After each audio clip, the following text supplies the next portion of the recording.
Langosta Literaria.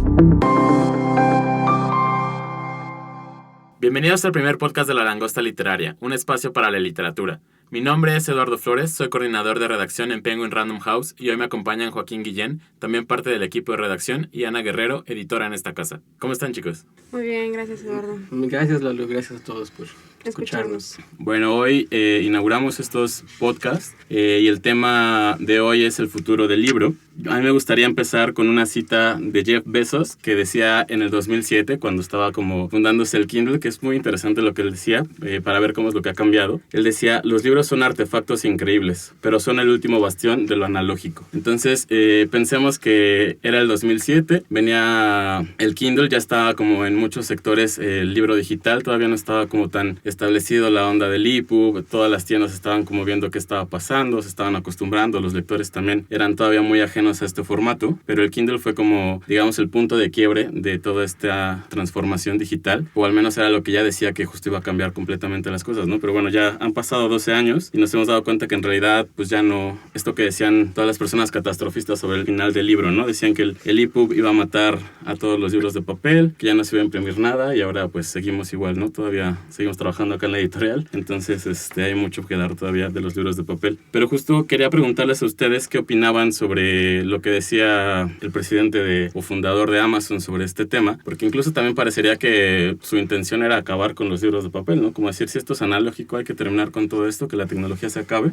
¿Ustedes qué opinan de esto? Me gustaría saber. Bueno, yo tengo una contracita, también de Jeff Bezos, de 1999, cuando estábamos haciendo la investigación. Cuando estaba haciendo la investigación para este tema, me la encontré en un artículo que se llama The Amazon Bookstore, y empieza con un epígrafe de Jeff Bezos de 1999, y dice, lo físico es un medio poderoso, nunca se va a ir, algo así.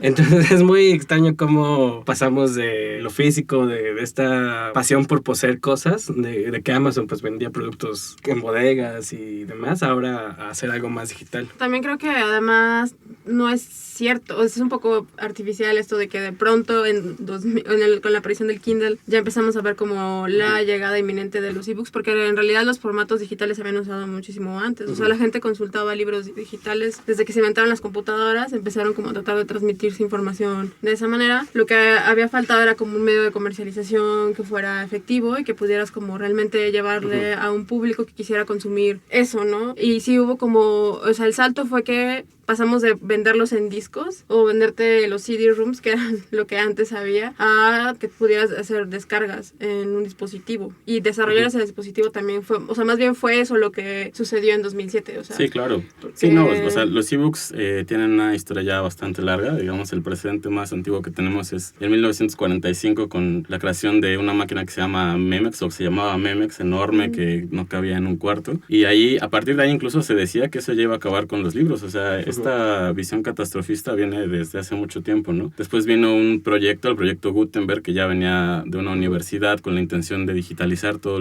los libros que tenían, un poco también por la situación de almacenamiento y de que preservaran estos materiales, pero en realidad sí pienso que a partir de, justo como tú dices, de la comercialización y ya una manera más sencilla para los usuarios de llegar a estos productos, es cuando viene esta onda catastrofista, ¿no? Que todo el mundo empezó a decir, creo que el Kindle fue como un punto de quiebre, pero sí venía un poco de antes esto. Y también es raro que, o sea, justo el Kindle fuera el punto de partida, porque antes ya había existido, por ejemplo, la Palm, y fue un fracaso, ¿no? Nadie lo usaba, era como el peor artefacto del mundo, y de pronto fue como, o sea, realmente no tenía como un propósito claro dentro del panorama tecnológico ni de usuarios, pero en realidad era como que la tecnología para que todos leyéramos en digital se estaba construyendo y se estaba como construyendo la base de gente que iba a consumirla de esa manera, ¿no? Claro, antes cada tienda tenía su dispositivo, tenía un formato propio y era muy difícil para los usuarios de repente cambiar de dispositivos. Después justo ya vino un acuerdo por parte de las editoriales, de tiendas, para que hubiera un único formato que es el EPUB, y que también justo ahí, como decía Ana, empezó como a afianzarse la manera en que se iba a ver esto de los libros digitales, ¿no? Entonces esa fue la punta de lanza. Ahí Amazon no se quiso subir a lo del EPUB y quisieron hacer su propio formato, que era el Mobi, y ya hicieron su Kindle, ¿no? Que también les ha resultado muy exitoso, ¿no? Digo que por suerte también, o sea, ahora puedes comprar un ebook en Amazon, aunque tengas un dispositivo que lea EPUB, pues existe Calibre, ¿no? Que no, o sea, ya es muy fácil poder comprar un libro, tenerlo en EPUB o Mobi y convertirlo al otro formato, ¿no? No es algo que nos limite ahora, como sí pudo haberlo sido hace 10 años, ¿no? Sí, no, incluso ahora ya ni siquiera nos damos cuenta del formato que estamos comprando, ¿no? Porque tú compras en Amazon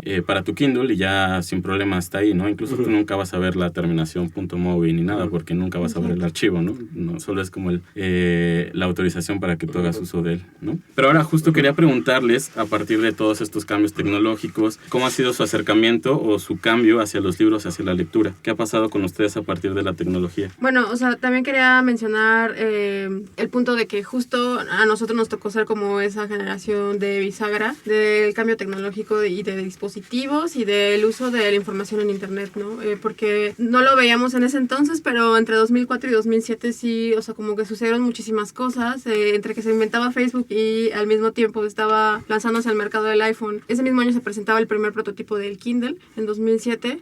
Nosotros estábamos más o menos como en este periodo donde entrabas a internet, o sea, bajabas libros, buscabas cosas. En mi caso en particular, creo que, o sea, tiene que ver para nuestra generación la manera en que leíamos antes de que existiera como otra forma de leer, o el internet incluso fuera como accesible y barato para todo el mundo, porque eso es muy importante. O sea, antes pasó un tiempo considerable antes de que todos tuviéramos como internet de manera natural, y mucho más, o sea, unos 10 años más hasta que todos tuviéramos internet en el teléfono y pudiéramos hacer como compras en línea cuando quisiéramos, ¿no? Antes de eso te conectabas como en el teléfono de tus papás, o sea, ni siquiera tenías tarjeta de crédito, o sea, era como muy difícil. Yo creo que por eso sí hay un antes y un después en la forma en que leemos y todos crecimos, bueno, al menos la gente de nuestra edad creció leyendo como en papel, y poco a poco nos fuimos adaptando al modo de leer digital y a las opciones. O sea, creo que es mucho más fácil para nosotros como la parte comercial, o sea, la parte de adquirir, o sea, gastar dinero en cosas que no vemos, que eso es lo que es muy difícil como para la generación antes de nosotros, o sea, de abandonar como esa parte tangible de la posesión del objeto y de formar una biblioteca física, que tiene mucho más que ver, o sea, que con la lectura. O sea, hay como un momento de tener un libro,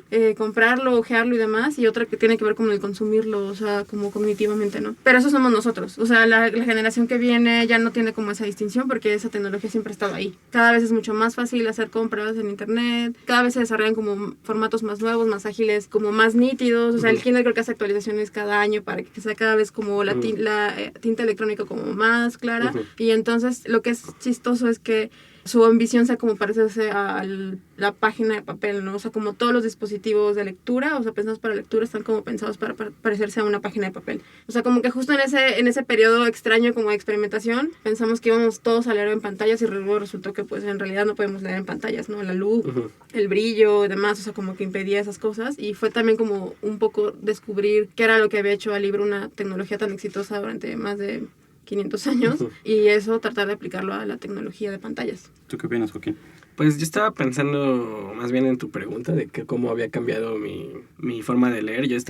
Recuerdo que los primeros libros que agarré en serio, o sea, que no me dieron en la escuela o que no me regaló mi mamá o así, los primeros libros que yo dije quiero leer estos libros, sí fueron los libros de Harry Potter. Antes de eso, todo el tiempo había leído más bien guías de juegos, mucho en revistas, pero también cuando empecé a tener, o me escapaba a la biblioteca, o tenía el café internet, o cuando ya tuve una computadora en mi casa, pues ya leía mucho en pantalla, muchísimo en pantalla, ¿no? Principalmente cosas sobre juegos, sobre mitología. Después pues empecé a interesarme más en los libros, ¿no? Digo, a partir de Harry Potter pues empecé a leer mucho más, y empecé a leer muchos en PDF, muchísimos en PDF. Sobre lo que decía Ana de cómo buscamos siempre el papel, creo que sí es cierto, ¿no? O sea, desde que yo tuve un Nook. En 2009 compré mi Nook. Y desde entonces, pues sí me gustó mucho esta emulación del papel. No había cosas que yo, como era un romántico de... Ya no soy romántico. Pero yo era un romántico de los libros. Nunca pensé que el libro digital reemplazara para mí el libro físico, porque se me hacía muy difícil pensar en ir a la presentación de un libro y llevar mi Kindle para que me lo firmara un autor. Eso es algo que ahorita no haría, pues, ¿no? Y que ya digo, bueno, ya crecí, ya no me importan las firmas de los autores. Pero nos pasaba mucho al principio principio cuando hacíamos ebooks, o sea, siempre era como una constante, o sea, como una de las cosas especiales que Eduardo tenía que añadirle siempre era como la página de firmas, para que la gente pudiera como llevar los libros con el autor y que se los firmaran, o que lo llevara como una firma ficticia. Es como muy extraño que la gente tenga como apego por esas cosas, pero es muy importante para nosotros, ¿no? Es parte como de la experiencia de leer, ser pues fanático de alguien.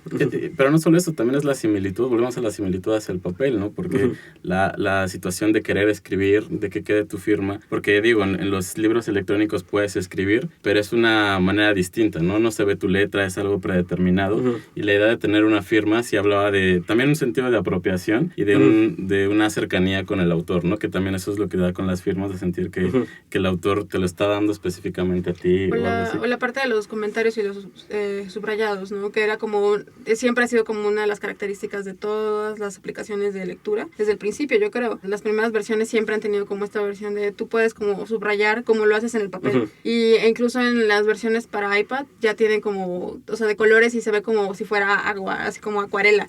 Y es como esta cosa de querer volver a lo analógico. Como que siento que lo digital todavía está como muy dependiente de, o sea, de su precedente. Pues siempre está tratando de emularlo, ¿no? Creo que también, digamos, querían cambiar un poco la forma en que se leía, pero siempre quisieron conservar o siempre han querido conservar la esencia, ¿no? No me acuerdo, perdón, en qué dispositivo era, en mi Nook no, y ahora en mi Kindle que tengo tampoco, que al cambiar de página, le apretabas el botón y sonaba como si cambiaras de hoja. Claro, ¿no? en el iPad, sí, justo era muy chistoso porque además sí se veía. En Flash también, o sea, como en estos, cuando haces libros en Flash, podías así como que se veía cómo se cambiaba la página. Exacto, ¿no? Y sí, era como justo, un efecto justo, incluso tú podías jugar como que cambiabas o no, y ya se escuchaba cuando cambiabas la página, pero justo es lo mismo, tratar de emular el papel. Ay, pero por ejemplo, ahí ya lo que hablaba Ana acerca de las ventajas, me gustaría igual que habláramos un poco de ustedes, como qué ventajas les ha dado de leer digital y qué diferencias se encuentran con cuando leían en papel. ¿Qué encontraron ahí? La primera gran ventaja que tuve, bueno, como les conté, yo tuve mi Nook en 2009, que fue la primera vez que me metí a leer libros electrónicos ya en serio, en formato EPUB. Antes leía en puro PDF, algunas cosas que me encontraba en internet. Creo que la primera gran ventaja la tuve como estudiante, que era no cargar libros en el metro. No era, pues, tener los archivos que quería, tenerlos disponibles ahí, si me hacía falta un libro. O sea, no tenía miedo, pues, porque ahí estaban, ¿no? Y cualquier cosa que necesitara, tenía un diccionario, podía tener mis notas, los podía encontrar. Era una cuestión muy accesible tener ahí todo en el Nook. Creo que otra cosa muy importante es que podía comprar libros extranjeros. No tenía que ir a la librería, podía comprarlos ahí, podía tenerlos en el Nook sin estar, pues no sé, limitado, ¿no? A lo que estaba a mi alrededor. Y eso era muy importante para mí, para la carrera. Yo creo que a mí más bien cuando tuve un Kindle, un lector electrónico que no recuerdo cómo se llama ahora, justo fue cuando me había graduado. Entonces no me sirvió como la carrera, pero sí recuerdo que mientras estudiaba había bases de datos como electrónicas, que eso fue como la primera vez que yo, o sea, como usaba en la escuela para leer en digital, de journals académicos que tú podías como consultar, y sobre todo era la forma más fácil de hacer investigación porque siempre había como una copia o dos de un libro que todos necesitábamos en la carrera y tenías como que conseguir fotocopias de todo, ¿no? Para poder trabajar. Y con lo digital, pues no importa, o sea, porque todos podemos tener como acceso al material sin estarlo peleando o escondiéndolo de otras personas. Pero también ya después, o sea, cuando ya por fin tuve un lector electrónico, o sea, primero era el precio, o sea, también podía como conseguir muchas cosas o sea, la primera vez que compré en Amazon, recuerdo, fue casi como al final de mi carrera, fue un libro físico que mandé a pedir de Estados Unidos, y me pareció así como la cosa más revolucionaria, ¿no? Porque era un libro inconseguible aquí en el país, o sea, cada vez se iba haciendo más común, o sea, como el comercio con Amazon, antes era como una cosa muy extraña. Ya después, cuando tuve ya para comprar libros electrónicos, podía como, o sea, conseguir cosas cada vez como más raras, o sea, podía ser que ya no existieran ediciones físicas de esos libros y o sea, se podían comprar en digital, y después fue, o sea, incluso podías convertir PDFs en EPUBs, y entonces, o sea, no importaba si ya no existía, porque siempre había gente como que había digitalizado como copias de material ya perdido, ¿no? Y bueno, sobre todo con las mudanzas, eso fue así como, porque me mudé muchas veces después de graduarme, y entonces era, bueno, no era triste, o sea, como deshacerme de toda mi biblioteca, siempre tenía como que purgarla y o sea, como volver a empezar en la siguiente ciudad donde llegaba, y la volví a purgar y así. Entonces, más bien, los libros que ahora están como en mi casa son como los que han sobrevivido a todas las purgas y son los que quedan ahí. pero también fue como, o sea, cambió mi manera de leer, porque ahora también ya compro como cosas que estoy dispuesta a cargar por todas partes. O sea, no compro nada que como que no me vaya a llevar conmigo después, o sea, si algo pasa. Y, o sea, eso también me obliga como a ser más reflexiva acerca de como mi relación con los libros. O sea, como que hay un momento de lectura y ahí después como ese momento de decidir comprarme el libro físico y ya por otras cosas. O sea, ya no es tal cual por el contenido. Igual y ya entonces empiezo a fijarme en la edición, en el papel, si tiene ilustraciones, si tiene como un aparato crítico y demás. O sea, como que lo que hizo fue como partir mi manera de leer y de consumir libros. Y sí me doy cuenta de que lo que hay en mi biblioteca digital es muy distinto a lo que tengo en casa como en una colección, o sea, física de biblioteca. Oye, Joaquín, y ahora Ana decía que también ha cambiado mucho su forma de leer. Y ahorita le preguntaré como qué específicamente ha cambiado. Pero tú, por ejemplo, ¿has sentido que a partir de que consumes libros digitales ha cambiado tu forma de leer? Sí, creo que se ha cambiado porque antes leía pues mucho de lo que estaba como en las bibliotecas o en las librerías o así, ¿no? De pronto tener como todo este mundo de autores, de cosas que no se publican en México, o que llegan primero a otros idiomas, a otros países, fue muy importante para mí porque podía encontrar autores que me interesaban de reseñas y tener como cierto privilegio de leerlos antes de que salieran aquí 3 meses después, 5 meses después, o si acaso, si llegaban. Creo que el caso más que recuerdo ahorita, como el único, fue esta autora Sally Rooney, que me gusta mucho, que tiene su libro aquí en Literatura Random House, que se llama Conversaciones entre amigos. Ese libro lo leí en inglés, en un EPUB, y me gustó muchísimo, pues, de verdad, o sea, es un libro que me fascinó. Después me alegró mucho ver que estaba aquí, que lo iban a traducir. Y ahora estoy leyendo su nueva novela que se llama Normal Man, ¿no? Y yo espero que después la publiquen en otro lado. Bueno, aquí o en otro lado, donde llega el español. No sé si está. Yo creo que es muy importante hablar un poco de esto que dice Joaquín, de la inmediatez. Una inmediatez en un sentido real y también un poco figurado. Pero pues tú te puedes comprar un libro que se publicó hace un mes justo al otro lado del mundo y que acá en otros tiempos hubiera llegado, como dice Joaquín, un año después o tal vez no hubiera llegado y tú al instante lo tienes, ¿no? Ahora es mucho más sencillo que sigas medios literarios en otros idiomas, en español de otros países o cualquier cosa y que leas una reseña, que te entusiasme esa reseña y digas, bueno, quiero leer el libro y lo compras de inmediato, ¿no? Eso también es una ventaja muy grande que a veces incluso puede ser un fin de semana que te levantas el sábado, estás leyendo el periódico, algún medio en internet y ya lees la reseña y te lo compras y tienes todo algo que hacer ese sábado. Es un peligro cuando anuncian los finalistas, la shortlist del premio Booker, porque yo lo que hago es ver los autores, ver los libros y ponerlos en mi wishlist de Amazon. Y es bien fácil gastar dinero. O sea, en Amazon, es muy fácil. No está bien. Bueno, eso es una desventaja es el peor invento, ¿no? O sea, me hace mucho daño. Bueno, no más a mí. Pero a la vez también es un beneficio, o sea, también les ayuda muchísimo, ¿no? O sea, digo, también es una estrategia de marketing de Amazon, pero... Es que es terrible porque en realidad, o sea, cuando compras un libro no siempre es que lo vayas a leer en ese momento, ¿no? Todo lector tiene más bien como una biblioteca pendiente, que va como acumulando durante años y entonces la wishlist es como una especie de lista alterna, ¿no? O sea, como hay cosas que todavía no te alcanzan para agregar como esa otra biblioteca que no has leído, además. Oye, pero además me interesa este tema de los libros que no hemos leído porque, o sea, todos en nuestras bibliotecas, en nuestras casas, tenemos un montón de libros por leer y tenemos la fila ahí en nuestro buró de cosas que queremos leer pronto. Pero ¿qué pasa en el Kindle o en nuestros dispositivos? A mí me pasa que tengo un montón de libros ahí que siempre digo voy a leer y se va acumulando y de repente no me doy cuenta que tengo tantos libros, ¿no? O sea, en el papel, pues te das cuenta y lo ves y siempre cada vez que te levantas dices, tengo que leer esto, lo voy a leer pronto. Cuando estás limpiando, lo ves ahí y algunos los sacudes, ¿no? Pero en el Kindle no, y además ahí también es más peligroso. Estás comprando un montón y puedes tener un montón de libros ahí acumulados y no los vas a leer. Yo creo que al contrario, se acumulas más. O sea, porque en realidad cuestan menos y puedes como irlos sumando sin, o sea, solo tienes como que... Es lo que te digo, que no, pero no te das cuenta además, sí, que es pero mucho. Además es muy extraño porque, o sea, tampoco es como que se los presumas a nadie, ¿no? O sea, están como ahí solos en tu bolsillo, o sea, nadie checa como que tienes en tu dispositivo y no le presumes a tus amigos como, mira, o sea, bueno, quien le hace eso sería muy extraño, ¿no? Quizá deberíamos empezar a hacerlo, ¿no? Cada semana.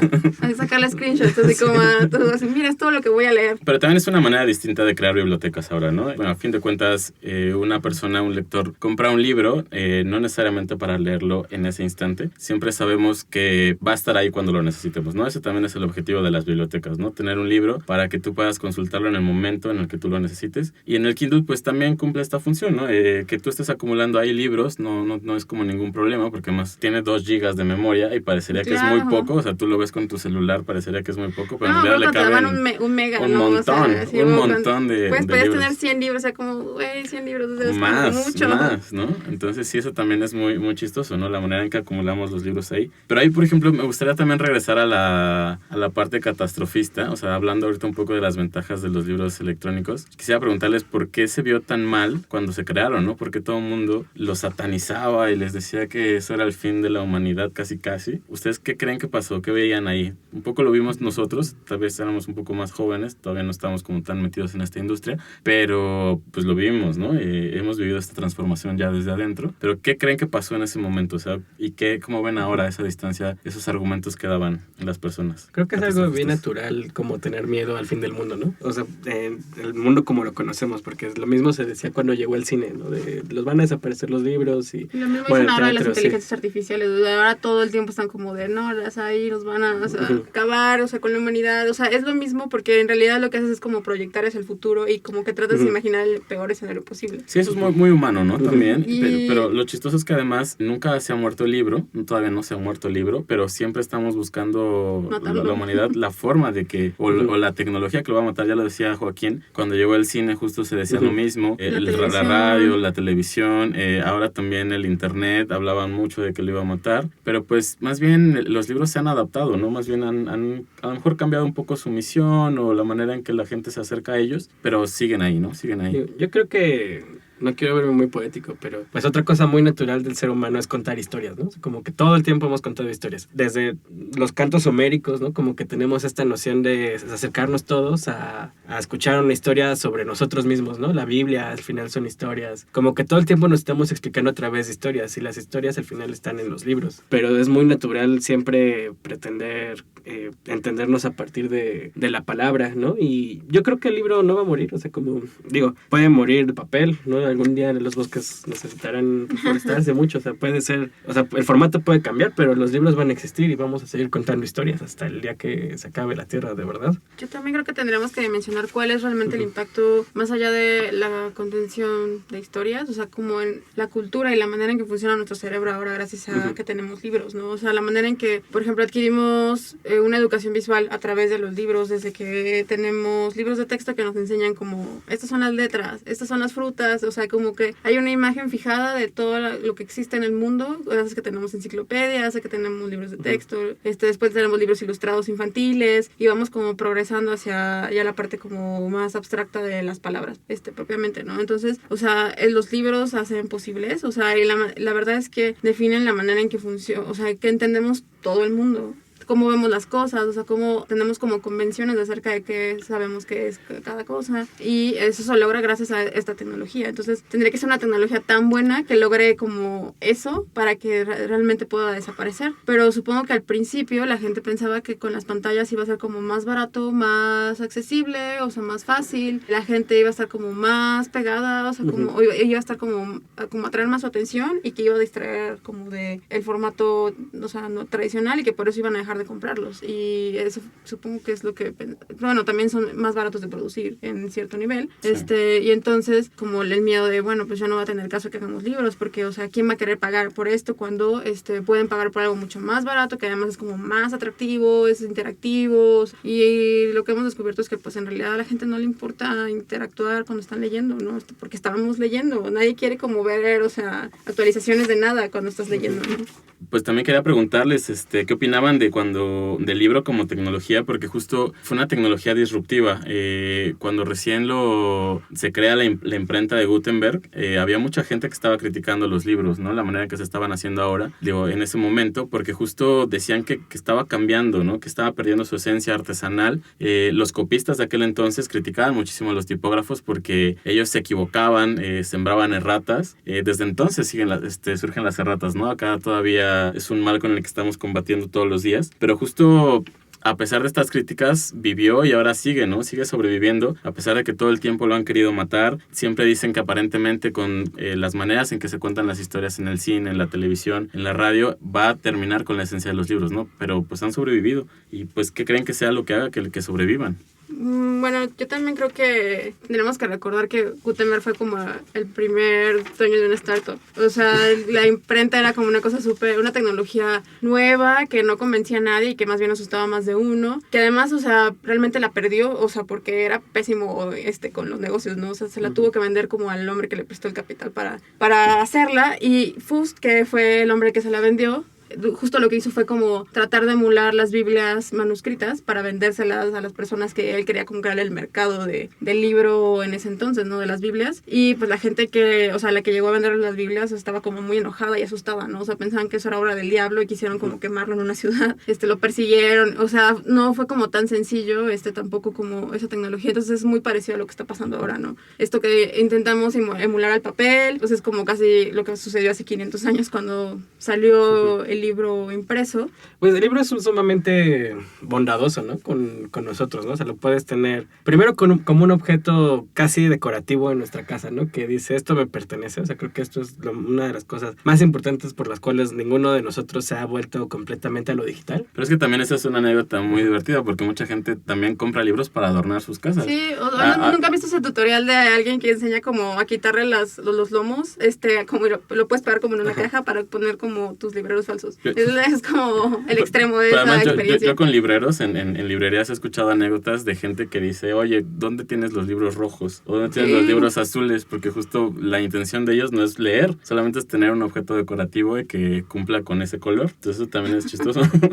Pero regresamos, Joaquín. No, pues, o sea, es sumamente bondadoso, ¿no? Por eso, ¿no? Porque de un lado es una cuestión de pertenencia, de que un objeto te pertenece, de que una vez que lo lees, idealmente, está en tu librero, se ve bonito, lo sacudes cuando limpias, lo puedes prestar, lo puedes hacer muchas cosas que con el libro digital no, o sea, no, yo no prestaría mi Kindle, pues sí prestaría un libro, aunque no me lo devuelvan, pero prefiero comprar el libro otra vez a comprar el Kindle. Entonces eso es una cosa bien importante. Pero es que ahí es diferente, porque no solo estás prestando un libro, sino estás prestando tu biblioteca.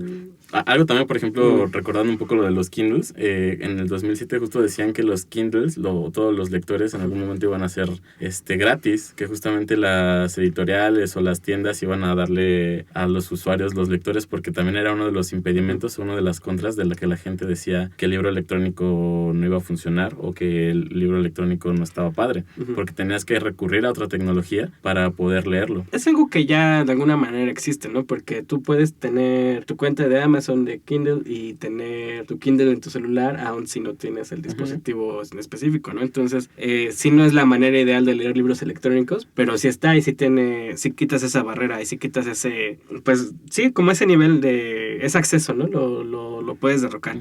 Creo que es bien importante entender que si tienes un Kindle, pues tienes un celular, o sea, es difícil, ¿no? Hablar de temas económicos y de acceso a la tecnología y demás. Justo tenemos que preguntarnos por qué no son más baratos los Kindles cada vez. O sea, ¿por qué no puedes pensar que los Kindles son coleccionables, por ejemplo? O que puedes tener más de uno. O sea, es como si te casaras con un Kindle. O sea, tienes uno y es como tu compañero de vida, casi. O sea, lo tienes, o sea, ese lo llevas ahí a todas partes. Puedes perder tu celular, pero perder un Kindle es como otra cosa, ¿no? Porque hay que volver a como construir tu biblioteca ahí. No, pues por eso Calibre, ¿no? Sí. Lo primero que hay que hacer es hacer respaldos. Yo tuve 2 lectores, ¿no? Como les decía, tuve mi Nook en 2009 y mi Kindle lo compré apenas el año pasado. Lalo estuvo ahí cuando lo compré.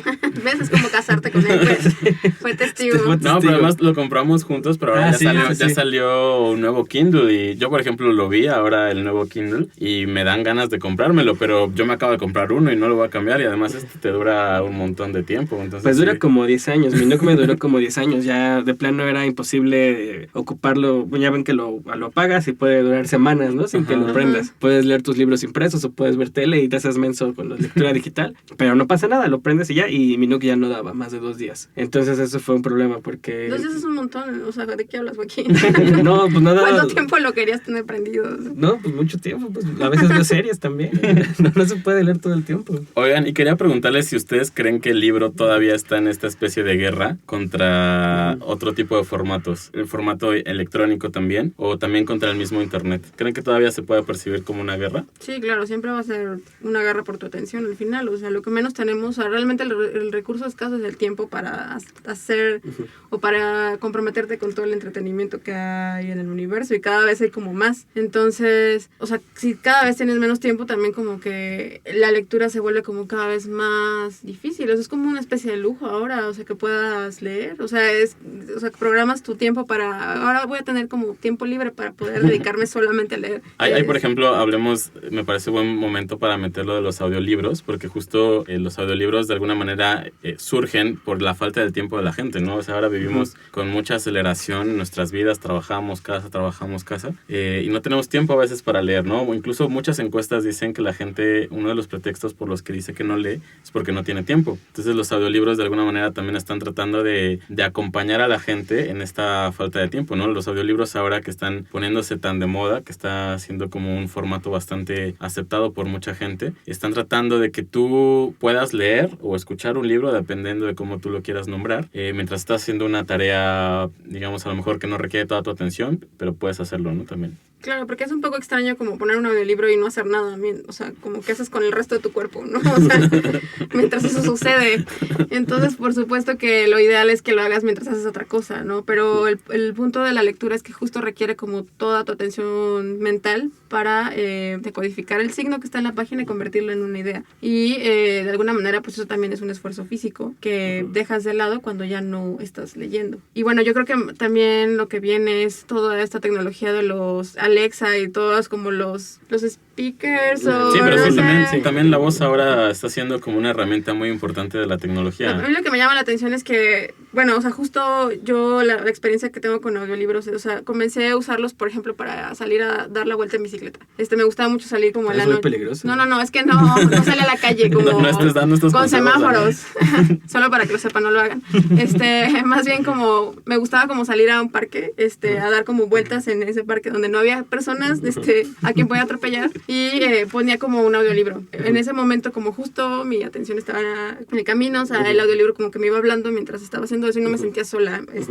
Me parece mucho más productivo que poner música, por ejemplo, ¿no? Pero hace poco descubrí que podía bajar una aplicación que me leyera ebooks y también que me lea PDFs. Y entonces ahora, por ejemplo, cuando estoy cocinando, a veces me estoy bañando y como que pongo esa cosa para que me lea libros y es como si tuvieras a alguien ahí, ¿no? Que estuviera narrándote cuentos, mientras estás haciendo algo más. Pero sí es como un poco, pues, raro. Desarrollas como una relación como con esa voz que está ahí también, ¿no? O sea, sirviéndote. Entonces... Me parece muy interesante varias cosas que planteas, porque también justo quiero preguntarles, la idea de la lectura es una situación muy individual, estás tú con el libro, concentrado totalmente tu atención, y digamos se vuelve social cuando tú ya platicas del libro con alguien más, ¿no? Pero parece que la interacción con los audiolibros haría a la lectura una situación social. La lectura fue hacia el principio, o sea, antes no había libros para todos, en realidad la imprenta lo que hizo fue eso, o sea, que todos pudiéramos tener una copia de un libro a un precio bajo y entonces pudieras comprarla, o sea, eso era impensable hace 100 años. La gente se compraba un libro para toda una familia y se lo turnaban o lo leían todos junto al fuego, donde además no había electricidad para que tú pudieras como estar en la noche muy tarde leyendo. Entonces, hay como toda una serie de factores que han permitido que esta actividad lectora, que nos parece tan normal y como a la que estamos tan aferrados, sucediera. Y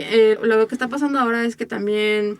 O sea, en realidad siempre hemos buscado por ejemplo, crear clubs de libros, o sea, clubes de lectura. En la universidad, o sea, esta cosa de que lees y todos juntos discuten una lectura como conjunta, ¿no? Y ahora tenemos canales de YouTube, lo puedes hablar en Facebook, o sea, Mark Zuckerberg tiene su propio club de lectura en Facebook que tiene millones de personas afiliadas, ¿no? Reese Witherspoon tiene también su club de lectura, ¿no? Y entonces te sientes parte de algo porque todos leyeron lo mismo. Yo siento que eso nunca lo hemos perdido, solamente que ahora tienes como la tecnología que no sé si lo está regresando a esa parte social, pero sí es muy extraño también como las relaciones que hacemos como con los aparatos y o sea, con los libros y ahora con los speakers, o sea, con las aplicaciones y por qué queremos como compartir lo que leemos, ¿no? Hay también, por ejemplo, una diferencia importante que hablábamos el otro día con los audiolibros, es que también hay como una intención de parte del narrador, ya hay una preinterpretación de la lectura, ya no te deja como tantos huecos para que tú imagines, ¿no? Eso también implica más emociones a veces, ¿no? Que también es muy bueno para muchas personas, también podría ser que a otras no les encante, pero justo, por ejemplo, también novelas románticas o alguna situación que necesita una entonación son muy exitosas en este tipo de formatos, porque también les dan esa acentuación.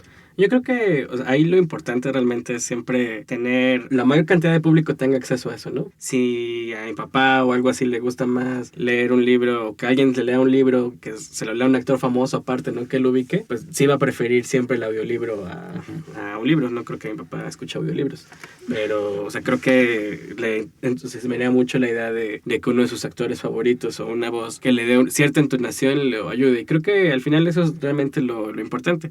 Decías, Ana, que te parecía que quizá los audiolibros estaban regresando al aspecto social, al libro. Yo creo que más bien lo están regresando a la oralidad, ¿no? Que siempre fue como primordial para la literatura. Y pues quizá habría que abordar más este tema desde la literatura, más que desde el formato de libro.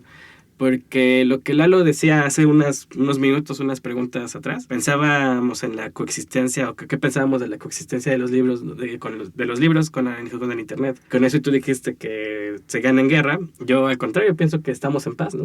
O que estamos en una época de mucho amor, porque pues yo no escucho audiolibros, pero escucho videoensayos. Siempre estoy como muy al pendiente de esta manifestación o esta intermedialidad, ¿no? Que hay entre la literatura, lo que importa realmente en los libros, ¿no? Que es el intercambio de ideas, más que el formato de lo que se lee, y pues los formatos, ¿no? Como esta intermedialidad. Y lo mismo pasa con la literatura, o la literatura electrónica, por ejemplo. Yo últimamente, de 2 años para acá, me he interesado mucho por la literatura electrónica, no tanto como otras personas, pero a partir de visitas al Centro de Cultura Digital he podido estar más al pendiente de ciertos trabajos que me llamaron mucho la atención, ¿no? De las piezas que ponen en su página de internet. También ciertas novelas, ¿no? Que hay una muy famosa que se llama The Unknown, que estaba pasando antier para esto, ¿no? Y es como toda una serie, una novela que está hecha con links, ¿no? Y páginas web, y mails, ¿no? Que todos falsos, ¿no? Y aparte tiene una antología de la que hablan, porque ese libro se trata de un libro, ¿no? Aparte es como todo metatextual. Y es muy interesante, ¿no? Y eso es algo que creo que no se puede replicar del todo en papel, y es algo que al contrario, ¿no? Que justo las herramientas que hemos practicado como sociedad durante siglos, las estamos ahora poniendo en práctica en lo digital, ¿no? Bueno, los artistas lo están haciendo y uno lo consume. Sí, no, y al final de cuentas los artistas lo que están haciendo es aprovechar esas herramientas para generar una experiencia en los lectores, ¿no? Y ellos están adaptando todo lo que está a su alcance para poder tener un producto así de cultura, al fin de cuentas también. Entonces también eso me parece muy importante, la manera en que también los artistas, los escritores, los autores están apropiando de las nuevas tecnologías para crear nuevas piezas, nuevas novelas, nuevos textos. Pues es que al final lo que hace el arte es como buscar siempre, cuando llega un nuevo medio que depende de otro al principio, porque está como aprendiendo a caminar solo y descubriendo quién es por sí mismo, o sea, siempre va como a tomar referentes del medio de donde viene, ¿no? Cuando descubre como cuáles son sus propias características formales, o sea, empieza como a pensarse de esa manera. Y eso yo creo que va a pasar con los audiolibros también eventualmente, y con la literatura electrónica o los ebooks, ¿no? O sea, los ebooks vienen como de el papel, o sea, y se hicieron pensando en que la gente que consumía papel lo sintiera familiar para que siguiera consumiéndolo en digital. Pero la gente que venga después ya no va a necesitar como esa dependencia, ya no va a ser como tan natural, y tal vez la va a ir abandonando poco a poco. Y lo mismo va a pasar con la literatura oral o audiolibro propiamente, ¿no? Ahora dependen o sea, libros que fueron pensados para ser escritos, o sea, para leerse como en impreso, y se leen, o sea, se tratan como de animar, pero pues, probablemente en el futuro se haga directamente como para voz, y entonces tendrán otras dinámicas internas, otras estructuras, otros recursos que ahora no tenemos, ¿no? Solo falta ver cómo que sigue y cómo va evolucionando. O sea, yo creo que al final cada uno tendrá como su espacio en realidad. También, y por ejemplo ahí, hablando de los audiolibros y de los libros, este cambio entre el libro de papel y el libro electrónico, la acción seguía siendo la misma, leer. Solamente era un formato distinto, pero ahora parece que con los audiolibros es distinto. ¿Podríamos llamar a esto todavía lectura? Pero es que, ¿qué es leer al final? O sea, tendrás como que entrar a esa discusión. O sea, si consiste en como meter contenido en tu cerebro, de alguna manera sigues leyendo. Al final, o sea, el contenido sigue entrando en tu cabeza, ¿no? Y se queda ahí y, o sea, de alguna manera cambia la forma en que piensas y demás. O sea, creo que eso sigue sucediendo al final con los audiolibros. Si tu atención está plena en el momento en que lo haces, no lo sé. Tendríamos como que de discutirlo con estudios científicos en mano, pero no sé qué piensas tú, Joaquín. Pues yo creo que lo importante en los productos culturales, ¿no? O sea, en los libros principalmente, no es el acto de leer, sino el mensaje. Entonces, quizá no es exactamente leer, pero estás recibiendo, ¿no? El mensaje. Solo hay como una traducción ahí extraña, ¿no? De que, como bien dices, Ana, necesitamos estudios científicos que nos digan qué es lo que sucede o cómo lo recibimos diferente, pero creo que el mensaje está ahí. No, nosotros a veces somos muy románticos y queremos ver la coma, ¿no? Y queremos darle la pausa que nosotros pensamos y por eso quizá nos gusta más leer el texto, ¿no? Que recibirlo de otra manera, pero de cualquier manera es lo mismo, ¿no? O sea, no porque tenga una entonación o un ritmo diferente al que tenemos en nuestra cabeza, lo hace menos. No, pero justo pensaba ahora que fuimos a grabar el audiolibro de Vampiro de la Colonia Roma, que está pensado como gráficamente para tener como pausas gráficas, o sea, se fue escrito de esa manera, ¿no? Pero al momento de decirle eso al actor que graba la voz de Adonis, que es el protagonista, hablamos muchísimo acerca como de cómo es su voz, cuál es realmente su intención, cómo se piensa a sí mismo mientras está como diciendo esto y qué está haciendo, o sea, está leyendo, está contándole esto a alguien más, o sea, fue una cosa totalmente diferente, pero al final como que también sí tenemos como que ir a checar como cómo interpretas esas pausas gráficas en voz. Y cómo lo va a recibir ahora la persona que escuche eso, ¿no? Oigan, y ya para cerrar, el último tema que me gustaría que platicáramos es el futuro del libro en cuanto a comercio. ¿Quién es la competencia ahora de los libros? ¿Somos solamente las editoriales contra editoriales o ya en realidad tenemos que luchar por el tiempo de los usuarios, de los lectores? ¿Quién sería ahora la competencia de nosotros? Yo no creo que sea solo por el tiempo de los usuarios, sino porque además ya no tienes la exclusividad de los medios de producción de los libros. O sea, en realidad se ha abaratado tanto que cualquiera puede hacer ebooks. Si tiene como, no sé, como él se esfuerza lo suficiente como para aprender a formar un ebook, por ejemplo. Incluso para formar un libro de papel. O sea, ya hasta puedes imprimir bajo demanda, te imprimes, no sé, 100 ejemplares y ya puedes hacer como tu propio tiraje. Y también se han inventado canales de distribución como que sirven a esos productores más pequeños. Yo creo que más bien lo que ha pasado es que se ha como diferenciado el mercado. No sé si eso ahorita va a ser una amenaza para los grupos, o sea, para editoriales más grandes, ¿no? Pero, o sea, sí, más bien lo que ha hecho es abrir las posibilidades de lo que se puede producir y quién se lo puedes vender. O sea, o sea, también es que pensaba que mucho tiempo, por ejemplo, en México había una sola empresa que controlaba la distribución de todos los materiales, ¿no? Y cuando eso colapsó, lo que pasó es que las editoriales más chicas que no tenían como acceso a esas, o sea, como a esas cadenas de distribución, o sea, crearon sus propios grupos de distribución, ¿no? Y entonces eso ha hecho que puedas como tener acceso a editoriales independientes que igual y solo venden como en un canal de venta y te pueden llegar los libros. Entonces también hay como, o sea, hay que ver como qué va a pasar con eso. Yo creo que sí es una cuestión del tiempo. Yo no puedo hablar por otras personas más que por mí. Creo que sí leo muchísimo menos a partir de que tengo Netflix y HBO Go y Prime Video, ¿no? Porque justo a veces las historias que me gustan ahorita, ¿no? Están más hacia allá. Creo que como consumidores, como lectores, tenemos muchísimas ofertas y estamos en un gran momento para decidir si leemos o si vemos series o si vemos películas o lo que sea. Más bien la competencia está para los escritores, creo, ¿no? O sea, como los escritores son los que tienen que ponerse las pilas para demostrar que tú como consumidor vas a invertir tu tiempo en ellos. Pero también es un gran momento para los o sea, la gente que produce contenido, ¿no? Ah, sí. Porque ahora, no sé si hace unos 5 años no había como espacio donde fueras a trabajar como escritor de guiones. O sea, ahora de pronto hay mucha demanda de historias y de contenido para televisión y para plataformas. Es como hay como un boom de adquisición de contenidos que no veías hace 2 años. Y entonces, o sea, creo que también los escritores tienen como que saber cómo capitalizar ese momento para que puedan, o sea, si termináramos haciendo historias solamente para que se consuman en YouTube o en Netflix. Eso es más bien como la pregunta que tenemos que hacernos. O si decimos, en lugar de hacer el libro, la novela sobre la cual se va a adaptar una serie de televisión, ¿qué tal si hacemos directamente el guión y ya no hacemos la novela, ¿no? O es un accesorio que acompaña a la serie. Sí, eso es el riesgo. Habrá que ver justo qué es lo que pasa con las historias, porque a fin de cuentas, como dice Ana, ahorita hay una demanda muy importante de parte de la gente de que le cuenten historias, ¿no? Y ya las editoriales, las casas productoras, todos los directores de cine o de series es lo que están buscando, ¿no? La manera en que adaptan esas historias a sus idiomas, a sus lenguajes, para que la gente pueda consumirlas, ¿no? Entonces ahí habrá que ver cómo se adapta después el mundo a eso. Bueno, y nuestra labor siempre es buscar pulir los textos, ¿no? Y agarrar las mejores historias. O sea, ahorita dije, ¿no? Como no es labor de los escritores, ¿no? Demostrar que tienen, ¿no? Pero también es labor de de la gente que estamos acá. Sí, de los editores, buscarlas sí. Y justo tratar de ver qué es lo mejor para los lectores, ¿no?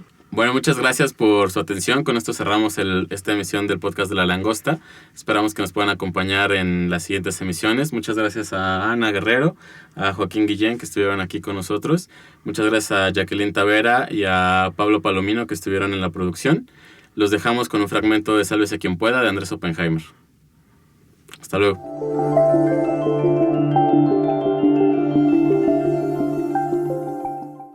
Prólogo.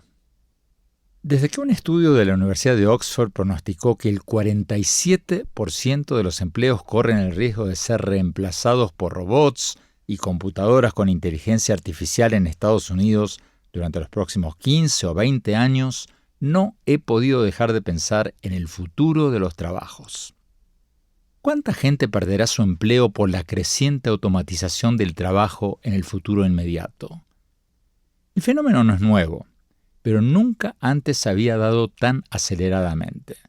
La tecnología ha venido destruyendo empleos desde la Revolución Industrial de fines del siglo XVIII. Pero hasta ahora, los seres humanos siempre habíamos logrado crear mucho más fuentes de trabajo que las que habíamos aniquilado con la tecnología. ¿Podremos seguir creando más oportunidades de las que eliminamos? Las noticias nos ofrecen un ejemplo tras otro de cómo el proceso de destrucción creativa de la tecnología está logrando crear nuevas empresas, pero a costa de terminar con otras que empleaban a mucha más gente. Kodak, un ícono de la industria fotográfica que tenía 140.000 empleados, fue empujada a la bancarrota en el 2012 por Instagram, una empresita de apenas 13 empleados que supo anticiparse a Kodak en la fotografía digital. Blockbuster, la cadena de tiendas de alquiler de películas que llegó a tener 60.000 empleados en todo el mundo, se había ido a la quiebra poco antes por no poder competir con Netflix, otra pequeña empresa que empezó mandando películas a domicilio con apenas 30 empleados. General Motors, que en su época de oro llegó a tener 618.000 empleados y hoy día tiene 202.000, se ve amenazada por Tesla y Google, que están desarrollando a pasos acelerados el auto que se maneja solo y que tienen respectivamente 30.000 y 55.000 empleados.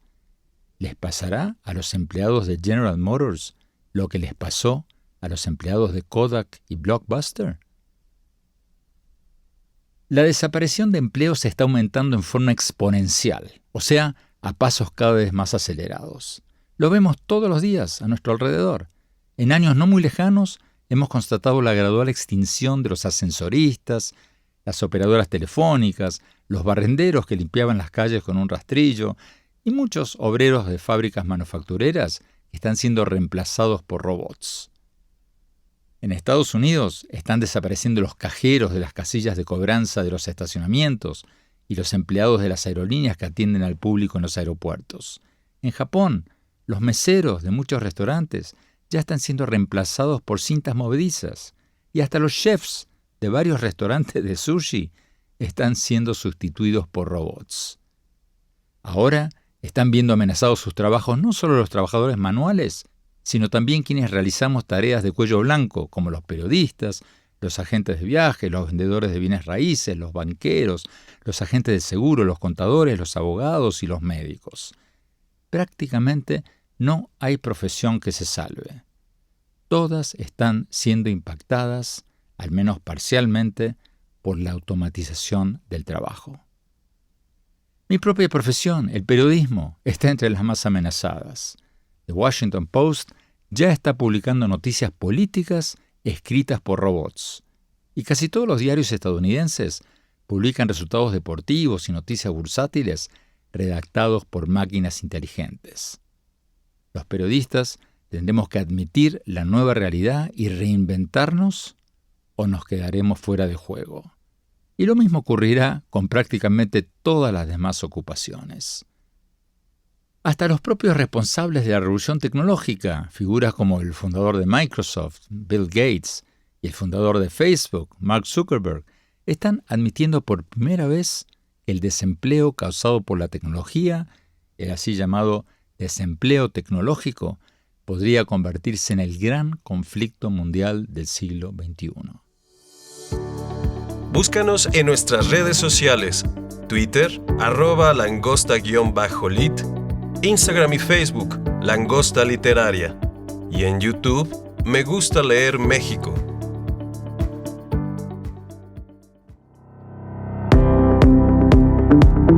Langosta Literaria.